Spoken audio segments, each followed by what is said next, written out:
বিয়ের মণ্ডপে হঠাৎ কি ঘটল? পালাতে চাইল ছুটি? হ্যাঁ বন্ধুরা, আজকের পর্বে আমরা দেখতে চলেছি এক চমকপ্রদ ও আবেগঘন মুহূর্ত। বহু প্রতীক্ষার পর অবশেষে ছুটি আর অভির বিয়ের আয়োজন সম্পন্ন হয়েছে। বাড়িজুড়ে সাজ সাজ রব, আত্মীয় স্বজনের ভিড় আর আনন্দের মধ্যেই শুরু হয় বিয়ের অনুষ্ঠান।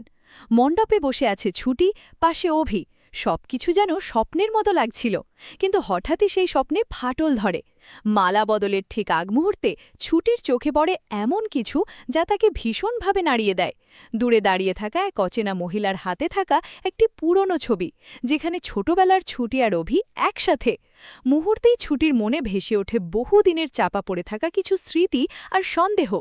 ছুটি বুঝতে পারে এই বিয়ের পেছনে লুকিয়ে আছে এমন এক সত্য যা কেউ তাকে জানায়নি। তার মনে হতে থাকে সে কি কোনো বড় ভুল করতে চলেছে।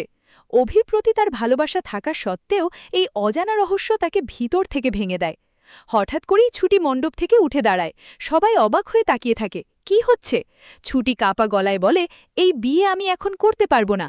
কথাটা শুনেই চারদিকে শুরু হয় ফিসফাস। হতভম্ব হয়ে যায় অভি। ছুটি মণ্ডপ থেকে দৌড়ে বেরিয়ে যেতে চায়, কিন্তু অভি তার হাত ধরে থামানোর চেষ্টা করে। সত্যিটা জানার আগেই কি ভেঙে যাবে এই সম্পর্ক, নাকি সামনে আসবে এমন এক সত্য যা বদলে দেবে সবার জীবন?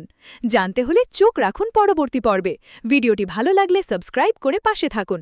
ধন্যবাদ।